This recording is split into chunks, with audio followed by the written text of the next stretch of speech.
साथियों, मैं श्रीमद स्वामी आत्म श्रद्धानंद जी महाराज का व्याख्यान को आपको दिखा रहा हूँ। मेरे चैनल को अभी तक आपने सब्सक्राइब नहीं किए हैं तो प्लीज़ इसको सब्सक्राइब करिए, लाइक करिए, ज़्यादा से ज़्यादा शेयर करिए। श्रीमद स्वामी आत्म श्रद्धानंद जी पंकज महाराज ने वर्ष 1989 में बेंगलोर में रामकृष्ण मोनेस्टिक ऑर्डर को ज्वाइन किया और वर्ष 1999 में आपने संन्यास धारण किया। 13 वर्षों तक आपने बेंगलुरु और मैसूर केंद्रों के रामकृष्ण मठ में अपनी सेवाएं दी। 2 वर्ष तक आपने वेल्लोर मठ में भी अपनी सेवाएं दी हैं। वर्ष 2004 से लेकर 2016 तक आप रामकृष्ण मठ चेन्नई में रहे। वहां वे वेदांत केसरी नामक एक ऐसी पत्रिका का संपादन और अपने मार्गदर्शन में प्रकाशन का कार्य आपने देखा, जो कि विगत 1 सदी से सांस्कृतिक एवं आध्यात्मिक मासिक पत्रिका के रूप में प्रकाशित होती रही है। आपने भारतीय संस्कृति, उच्च जीवन मूल्यों एवं आध्यात्मिक जीवन पर आधारित अनेक किताबों का संपादन, अनुवाद एवं लेखन किया है। IIT मद्रास के विवेकानंद अध्ययन केंद्र के आप प्रणेता रहे, जहां आपने शिक्षण के क्षेत्र में अनेक महत्वपूर्ण एवं उल्लेखनीय कार्य किए। 9 अक्टूबर 2018 से आप रामकृष्ण मिशन आश्रम कानपुर उत्तर प्रदेश के सचिव के रूप में आध्यात्मिक क्षेत्र में अपनी उल्लेखनीय, अनुकरणीय एवं अविस्मरणीय सेवाएं अर्पित कर रहे हैं। अध्यक्षीय उद्बोधन एवं स्वामी विवेकानंद की दृष्टि में योग इस विषय पर आख्यान के साथ आप सादर आमंत्रित हैं। आप सबसे विनम्र निवेदन, जोरदार तालियों से उनका स्वागत करना।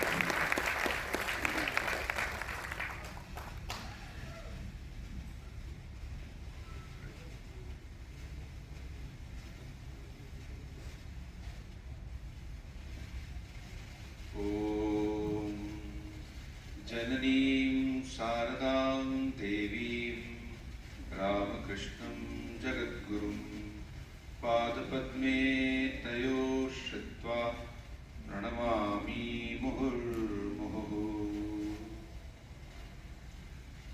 मंच पर आसीन श्रद्धेय स्वामी सर्वलोकान जी महाराज को प्रणाम। प्रिय स्वामी सर्वोत्तमान जी, भैया जी, सामने बैठे जयराम महाराज और यहाँ पर उपस्थित सभी पदाधिकारी जो विवेकानंद मानवोत्कर्ष संस्थान से या यहाँ ऑफिसर्स एसोसिएशन से हैं, आप सबको अभिनंदन। अभी अभी हमने स्वामी सर्वोत्तमान जी का वक्तव्य सुना, जो अत्यंत ही तर्क में से बहुत से लोग जानते होंगे या जो नहीं जानते उनके लिए एक बहुत अच्छी बात होगी कि जाने कि वो ये सन्यासी थे जो अमेरिका या पाश्चात्य देश गए और उन्होंने भारतीय संस्कृति और आध्यात्मिक परंपरा का एक प्रामाणिक रूप सबके समक्ष वहां प्रस्तुत किया। कुछ दिन पहले ही एक सुंदर किताब इसके ऊपर आई, मिस हैरिस की। उसका नाम है स्वामी विवेकानंद गुरु टू दी वर्ल्ड। मोटी किताब है। उसमें भी इसको लेके काफी, पूरी जो किताब है इसी को लेके चर्चित है कि कैसे स्वामी विवेकानंद आज से 125 साल पहले अमेरिका गए और उन्होंने योग के बारे में, आध्यात्मिकता क्या है, भारतीय संस्कृति परंपराएं क्या है, इसके बारे में जो कहा वो सचमुच अभूतपूर्व था। ये एक बहुत महत्वपूर्ण तथ्य है क्योंकि उससे पहले बहुत से लोग, विशेषकर जो अंग्रेजी जानते हैं, जो पाश्चात्य देशों में रहते हैं, और उसी दृष्टि से कहें तो हमारे देश में जो अंग्रेजी को फॉलो करने वाले हैं या अंग्रेजी विचारधारा को समझते हैं, उनके लिए एक नया अनुभव था कि स्वामी विवेकानंद ने जो बातें वहां पे कही। स्वामी जी ने योग के बारे में कहा, हमारा विषय योग है, तो पहले तो ये समझ ले कि जो योग की परंपरा है भारत में बड़ी पुरानी है। स्वामी विवेकानंद तो उसके प्रवर्तक नहीं थे, ये परंपरा तो हजारों साल से। पुरानी मोहनजोदारो की जो अगर कोई मुद्राएं देखा है तो उस पे भी एक व्यक्ति ध्यान कर रहा है, इस पे इंगित है। अर्थात इसका एक ऐतिहासिक प्रमाण भी है। और इतिहास से परे, जहाँ इतिहास अभी प्रारंभ नहीं हुआ लिखने के रूप में, जिसको हमने कहा कि ये किताबों में या फिर किसी ने प्रत्यक्षदर्शी ने लिखा हो, ऐसा तो नहीं, उससे भी पहले भी योग रहा है। और हम मानते हैं कि जो इसके प्रणेता रहे हैं वो है पतंजलि, ऋषि पतंजलि। ऋषि पतंजलि का जो योग सूत्र है वो 2000 साल से भी पुराने हैं। और इन सूत्रों में हम पाते हैं कि बहुत सी ऐसी बातें हैं जो आज की जो आधुनिक मनोविज्ञान है, मॉडर्न साइकोलॉजी, अब उसको वो समझ पा रही है। कहा जाता है कि पहले, आज से 100-150 साल पहले जो साइकोलॉजी थी, जो शुरू हुई, आजकल की जो मॉडर्न साइकोलॉजी है, वो शुरू हुई वेस्टर्न कंट्रीज के कुछ एक वियना स्कूल से, फिर कुछ अनुवाद था अंग्रेजी में। अब तो बहुत से अनुवाद हैं, और वो अनुवाद लिखते समय, करवाते समय स्वामी जी ने बहुत गहराई से चिंतन किया था। लेकिन योग को सिर्फ पतंजलि योग तक हम सीमित न करें।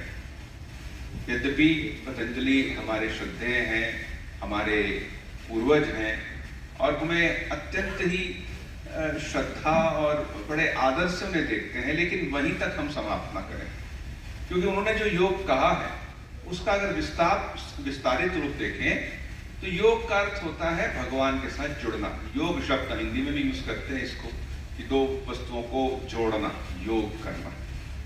तो हम जो योग कर रहे हैं, अर्थात जीवात्मा का परमात्मा के साथ मिलन, योग होना। फिर हम, क्या ये मिलन सिर्फ ध्यान के द्वारा ही होगा? जैसे हम ध्यान लगाते हैं, आंखें बंद करते हैं और मन को शांत करने का प्रयास करते हैं। पतंजलि योग सूत्र में ऋषि कहते हैं कि योग चित्त वृत्ति निरोधः, योग अर्थात चित्त की वृत्तियों को शांत करना। साथ में ये भी जुड़ा हुआ है कि उन्हीं वृत्तियों को शांत करने के लिए मन की पहली पवित्रता भी बहुत आवश्यक है। बिना पवित्रता हुए मन की जो वृत्तियां वो शांत नहीं होती। और जब वो शांत होती है तब क्या होता है?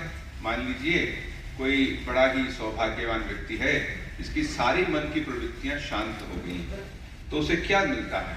तो फिर वही कहते हैं तदा दृष्टु स्वरूपे अवस्थान, तो मानो अपने स्वरूप में स्थित हो जाता है। उसको आगे बढ़ के देखिए कि योग का अर्थ देखिए, अष्टांग योग में तो आता है कि पहले हमारे अंदर नैतिक पवित्रता हो, उसको यम और नियम कहते हैं। तो अष्टांग योग मतलब 8 अंगों वाला योग। तो उसमें पहले नैतिक पवित्रता हो, उसमें सत्य, अहिंसा, ब्रह्मचर्य, आस्तेय, परिग्रह की बात आती है, और फिर नियमों की बात आती है जिसमें तप की, अर्थात जीवन में कोई तपस्या हो। तपस्या का अर्थ नहीं कि हिमालय में जाने की बात है, तपस्या अर्थात कोई ना कोई काम हम ऐसा करें जिससे हमारी मन और इंद्रियां संयमित हों। और फिर जैसे व्रत रखते हैं, किसी मंदिर में जाके बैठ के जप करते हैं, तो ये भी सब एक प्रकार की तपस्या है। सबसे बड़ी तपस्या जो श्री रामकृष्ण देव कहते थे वो है सत्य बोलना। किसी भी परिस्थिति में हो हम सत्य बोलेंगे, सबसे बड़ी तपस्या है। फिर शौच अर्थात अपने आप को पवित्र रखना। फिर उसके साथ में संतोष, जीवन में एक संतोष की आवश्यकता है। ये तो आजकल का सबसे बड़ा एक समस्या है कि सब कुछ होते हुए व्यक्ति बड़ा असंतुष्ट रहता है। उसके पास अच्छा स्वास्थ्य भी है, अच्छा घर भी है, अच्छा सब कुछ है, फिर भी वो बड़ा असंतुष्ट है। कारण ये है कि वो सोचता है कि कुछ चीजों के बिना वो नहीं प्रसन्न हो सकता, उसके मन में बैठ गया और वो इसके लिए तरह तरह की तुलनात्मक बातें करता है। देखो उसके पास वो है, मेरे पास वो नहीं है, मन में सोचता है, कभी कहता है कभी नहीं कहता। तो बोले कि ये एक अपने आप में ये योग का मार्ग नहीं है कि सब समय असंतुष्ट रहना, संतोष होना चाहिए। और फिर इसमें कहा कि स्वाध्याय अर्थात अपना कुछ पढ़ाई करना या भगवान का जप करना, और ईश्वर प्रणिधान, अपने आप को ईश्वर के प्रति समर्पित करना। तो ये 10 चीजें कहा गया है कि योग का आधार है। तब जाके व्यक्ति आगे ध्यान से, अगर वो ध्यान करता है तो उससे उसको वो उसको फलीभूत होता है कि हाँ मैंने कुछ प्राप्त किया। इसके बिना अगर वो ध्यान करता है, इन सब गुणों को, इन सब अभ्यासों को जीवन में ना लाए हुए, तो उसका ध्यान ठीक है, आंखें बंद की हैं एक प्रारंभिक अवस्था में, लेकिन उससे ज्यादा उसे कुछ मिलने वाला नहीं है। साथ में ये चीजें आवश्यक हैं। तो ये एक योग का एक रूप है, कर्म योग। जब आप कर्म करते हैं उसको योग की तरह कैसे करें? हम गीता में इसके विषय में बहुत, भगवत गीता में इसके विषय में भगवान कृष्ण ने बहुत सी बातें कही। योगिनः कर्म कुर्वन्ति संगम त्यक्त्वा आत्मशुद्धये। अर्थात जो कर्म योगी होते हैं, जो कर्म को सिर्फ कर्म की तरह न करके उनके अपने दृष्टिकोण में परिवर्तन लाके कर्म को कर्म योग की तरह करते हैं, और उससे क्या होता है? आत्मशुद्धये, उनका मन पवित्र होता है।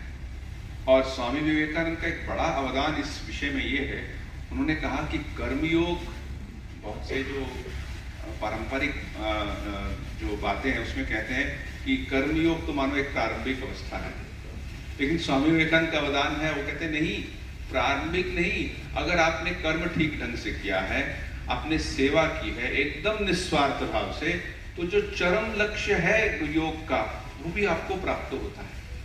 अर्थात व्यक्ति को ईश्वर प्राप्ति होती है, वो चरम लक्ष्य है। अच्छा, ईश्वर प्राप्ति का अर्थ ये नहीं कि मैं किसी व्यक्ति, किसी की वस्तु को प्राप्त कर लिया। जो कहते ना, मैंने एक पद बार बार पढ़े। हमारे एक स्वामी जी कहते थे कि अरे वो कर्मयोग नहीं, वो तो जीवन योग है। जीवन कैसे जीना चाहिए, जीवन में क्या प्राप्त होता है, कैसे विभिन्न स्थितियों का हमें सामना करना है, कैसे हमारे अंदर विभिन्न भाव आते हैं, उसका इतना सुंदर जो एक विवरण है उस पुस्तक में, वो शायद और किसी भी पुस्तक में हमें नहीं उपलब्ध है। और वो आप डाउनलोड कर सकते हैं, इंटरनेट पे डाउनलोड कर सकते हैं। कर्मयोग इंग्लिश में भी है, हिंदी में भी।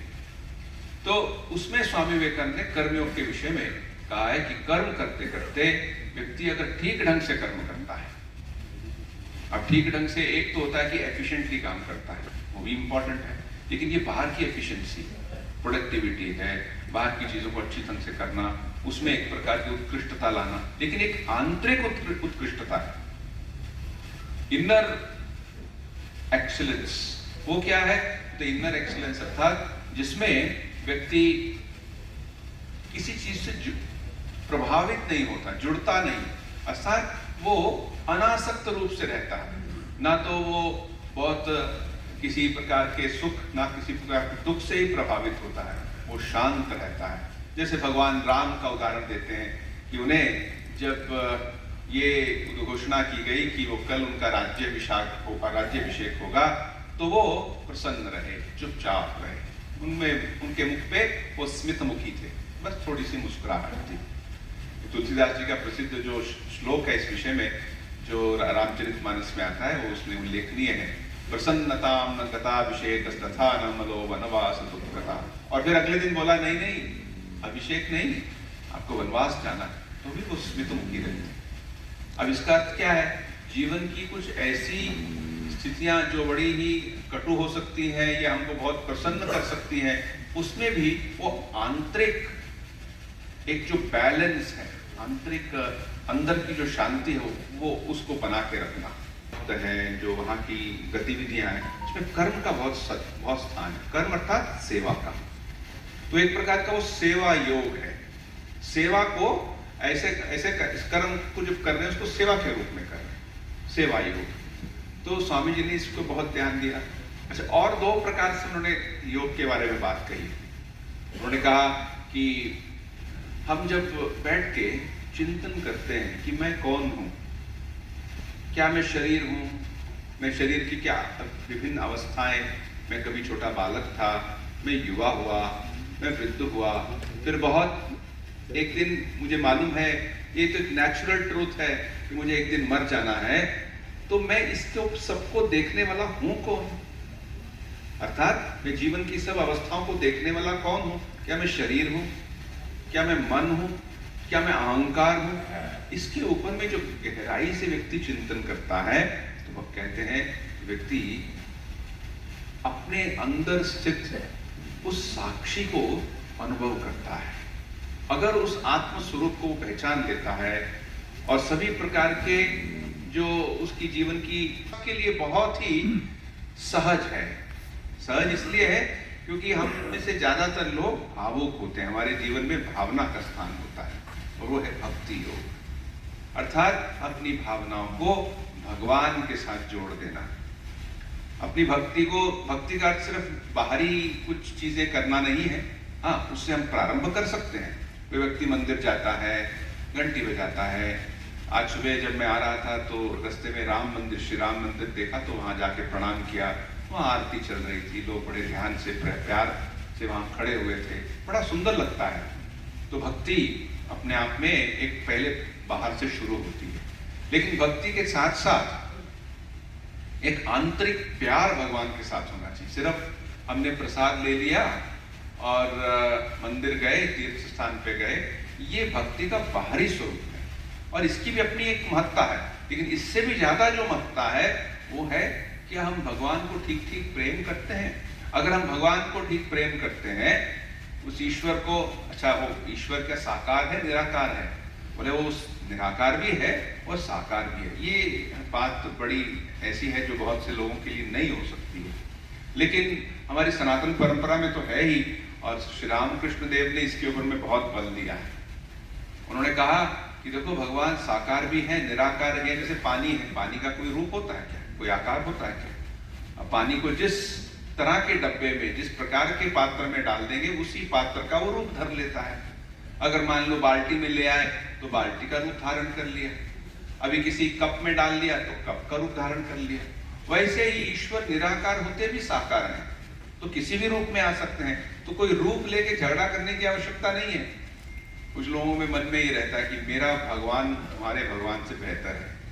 वो इसलिए क्योंकि वो समझते नहीं कि भगवान सभी का एक ही है। उसका एक ही भगवान जो है अलग अलग रूपों में आता है, और अलग अलग तरह से मनुष्य उसकी शुद्ध करने का प्रयास करते हैं, अपने स्वरूप को जानने का प्रयास करते हैं। कर्मयोग, जिसमें हम अपने उद्देश्यों को समझते हैं। हमारी जीवन का उद्देश्य क्या है? क्या हम नाम यश के लिए काम कर रहे हैं? क्या हम पैसे के लिए काम कर रहे हैं? बोले हाँ, वो भी अपने आप में एक उद्देश्य होता है, लेकिन व्यक्ति धीरे धीरे उच्चतर उद्देश्यों का आविष्कार करता है, समझता है। फिर उन्होंने कहा, ज्ञान योग की बात कही कि कैसे व्यक्ति अपने आत्मस्वरूप को समझता है। और भक्ति योग, स्वामी विवेकानंद ने ये भी कहा कि 1 या 2 या 3 या सभी योगों का मिश्रण करके अपने आप को मुक्त कर लो, यही आध्यात्मिकता का उद्देश्य है। उन्होंने बड़ी सुंदर एक बात अपने राजयोग में अंग्रेजी में कही थी, each soul is potentially divine, the goal is to manifest this divinity by controlling nature, internal and external. Do this either by work, अर्थात कर्मयोग, or worship, bhakti योग. Temples, rituals, dogmas, they are only secondary details. Rituals, कोई भी काम करें, temples, जो भी हम बाहर की चीजें, ये सेकेंडरी डिटेल है, ये प्राथमिक नहीं है। प्राथमिक क्या है कि हम अपने अंदर जो each soul is potentially divine, अंदर की जो अंतर्निहित दिव्यता है उसका प्रकाश करें, उसको जानने का प्रयास करें। यही धर्म का, यही योग का, यही सारी आध्यात्मिकता का लक्ष्य है, और इसको प्राप्त करना ही मानो हम इसको साधना कहते हैं। ये कुछ विचार आपके सामने रखे, बहुत बहुत धन्यवाद।